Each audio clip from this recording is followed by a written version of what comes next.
Last Call is provided in part by Design Air Heating and Cooling. Thanks for joining us for Last Call. This is where we get to some of the topics we couldn't get to on our broadcast. Alvin Reed, Hall of Famer, going into the St. Louis Media History Hall of Fame on the 23rd of April. I have a question for you, Mr. Sports Columnist for the St. Louis American. The Chicago Tribune editorialized this week that Chicago should reach out to the governing body of World Cup soccer and ask that if Guadalajara remains violent, and we had a lot of violence there this week, why not send those World Cup games to Chicago? I'm thinking, Chicago, their airport's nothing like ours. Why not? Either one of them. Or at least be a booster. Why don't we apply for those World Cup games? We should. We honestly should. Problem is we don't have a stadium available that has enough seats. And FIFA is one of the most corrupt organizations in the sporting world, probably the most corrupt. And it's about the suites, it's about the money. Tickets are going for like $6,000 a piece right now in Kansas City. That's another part of it. It's already in Kansas City. But you're right.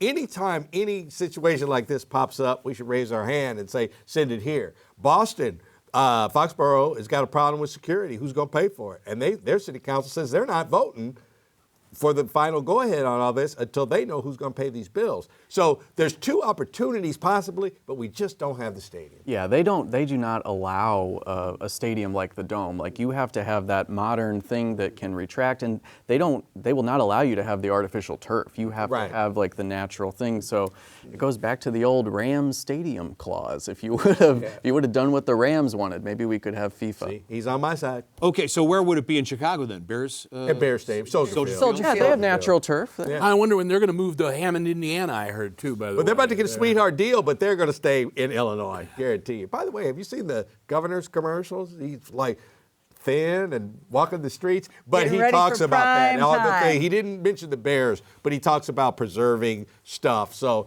yeah. But Chicago will probably make a for real effort to get those games because the situation down there, trust me, I'm not going to a soccer game in Guadalajara. Well, I don't know if you saw it, but Vahe Gregorian, who used to be a reporter for the St. Louis Post-Dispatch. And his wife. Cindy Billhartz. Yes. Mm-hmm. They got caught up in the violence in Puerto Vallarta. Puerto Vallarta, yeah. Right, yeah. Wow. So they're okay, though, I presume. They are. Okay. And Vahe can write. He's a fine writer. No, he's a great writer. He's a great writer. I love reading his stuff in the Kansas City paper. Jacob, I want to ask you about the police budget. As you know, we've got a police board that has been appointed by the governor, except for the mayor, who has an official, what do you call that? What's your Latin? Ex officio. Ex officio seat on the police board. So the police board, which is not responsible for the city's budget, has decided to increase the police budget in the city of St. Louis from $147 million a year to $204 million a year. That's about a 35% increase, okay? The mayor has said that's going to cost the city employees jobs and pay raises. What's your take on this one?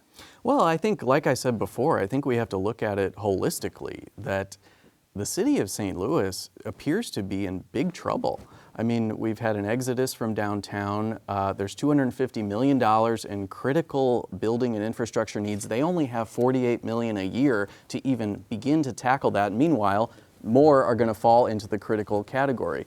The water division has $700 million in needs, and now you're going to say that, the surpluses certainly have not been $57 million, which is what this new above and beyond police thing is going to be.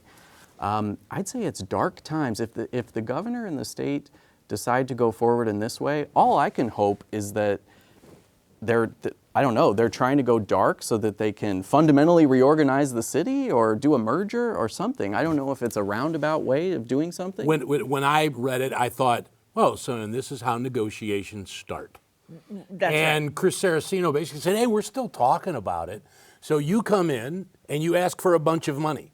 The other side says, my God, that'll kill us. It's the end of the world as we know it. Now they're going to sit down and negotiate something. So, yes, I mean, there's no negotiation needed. No, according Yeah. to Police the, board according has to the the Chris law, Saras- there's not. Chris there's- Saraceno told reporters, "Hey, we'll talk about this." There's always negotiations. There doesn't have to possible. be. I didn't say there They doesn't. got the have- votes, Joe. Charlie, there never has to be a negotiation, but there always are. There is nothing that forces a company to negotiate with my union, but they do. No, it does if they want workers. This is a completely different situation. No, it is not. No, it is not, Charlie. The police department and the city, back when the state had it before, Shamel called them pigs one I time. remember that. Okay, Worse this than is that, one of these actually. things. So why don't we wait? Well, I mean, we can always go off. Half-cocked opinions are great. I don't love think them. this is half-cocked at all. But the numbers are in your paper. You've got Chris Saraceno saying we're going to talk about this. Did He's you a skip wonderful that guy. part? And by the way, his son played in the for the Italian team in the Olympics. But with all due respect, he is on the side of the police. His brothers were all police commissioners. Okay, then let me ask you a question, Charlie. Why would you tell the press we can talk about this if you were saying this is our final offer, take it or leave it? Why would you say let's talk about this? Why would you say so that? you can get out the door? Yeah, because the board is set up to give the police anything they want. It was a bad idea. I stand behind it. Was a bad idea, and it's playing out in real life. To even bring that number is it like the mayor said, that's insulting. That's not negotiation. That's insulting. That's lording over us. And like I say, it's total disrespect for the city. And they are trying not only to negotiate, but to strong arm. What quite is the frankly. difference, though, between the previous state control period era and today? They never walked in and said like, hey, the budget we are seeking will bust the city and cause, quote unquote, from the mayor, massive layoffs. So never happened. A huge amount of this money is for capital, like buildings and needs. My question is, why does the police thing have to be at this excellent level when the city hall roof is leaking in? It needs a $3 million thing. I mean, if the city is impoverished, it should all be impoverished together. The one department shouldn't be way above the rest. I think. Well, and I think one thing you have is you have a police department that feels like that they have not been placed above anybody for the last 10 years. Well, the one guy said we need the best facilities, the best capital, everything. What I'm saying is the idea that cities, cities, it's a disaster. quite frankly, the city has looked at when the president of the Board of Aldermen was holding defund police signs, okay? Please tell me that you thought the police department loved that idea. And the police department is underpaid vis-a-vis other cities by $20,000 a year. And when you Joe, we got to move on to the last topic, and you're going to be the one to take this one on. Speaking of buildings that need help, the Lawrence Roos Government Center in Clayton, home of county government, needs new sprinklers. It's going to cost a ton of money, so the county government has been thinking about sending almost all of its functions to the old Northwest Plaza, okay? But now the county executive has said, no, he's going to suspend negotiations for 30 days because who knows why. One of the reasons is he was upset that the Glarners, two brothers who happen to own Northwest Plaza, hired Jeff Rainford, maybe Ed Rohde, and some others to do some communication with the county council. The Glarners with very close ties to former county executive Steve Stenger. But I don't see how that's relevant. And the Fed's never indicted on that. Well, that wasn't that's part of right. it. That wasn't part of it, but guilt by association, I suppose. But they're not guilty. In the minds of some people. Like Sam Page? Go- Well, thanks for your response. Yeah, thanks, Joe. So, did you get all that? Did you get all that? I think what it does really is it shows the absolute dysfunction that has taken over both the county council and the county executive office. So I was glad for the delay. I, quite frankly, don't think they should do anything together until Sam Page leaves, because they're not going to work together. This is going to be, you say yes, I'm going to say no, and vice versa. I mean, first of all, I thought it was a little disingenuous to say, well, Jeff Rainford and Ed Rohde involved. They're long, I mean, what, are you going to do a development now that never includes the people who always get involved? So I thought that was a little disingenuous. And what he did do is he brought in Gary Earls, a former county administrator, who's now living in Arkansas, to do some work when Stephanie Leon Streeter, the streets department head, Was can do a crying. very capable He's job. making a point. I mean, like I said, What's the point? he brought his gunslinger in to maybe kind of handle the situation. But I think it is okay to say, like, hey, look, you guys represented somebody who was not good for St. Louis County to the point where he went to prison.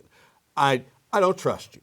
I think that's fair. Okay, not saying that y'all are crooks or anything like that. Like, I just don't trust you all on this negotiation. No, the people representing them. Oh, and by the way, just the whole thing.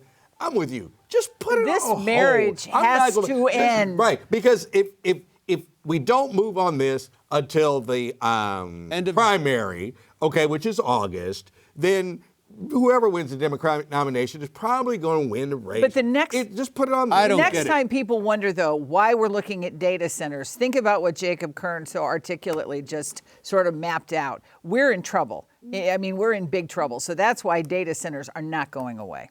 Right, I get that. Yeah, And the city needs to sell water. Yeah. They have excess water. We got a whole river. All right. That will conclude this edition of Last Call. Thanks so much for joining us. We'll see you again next week.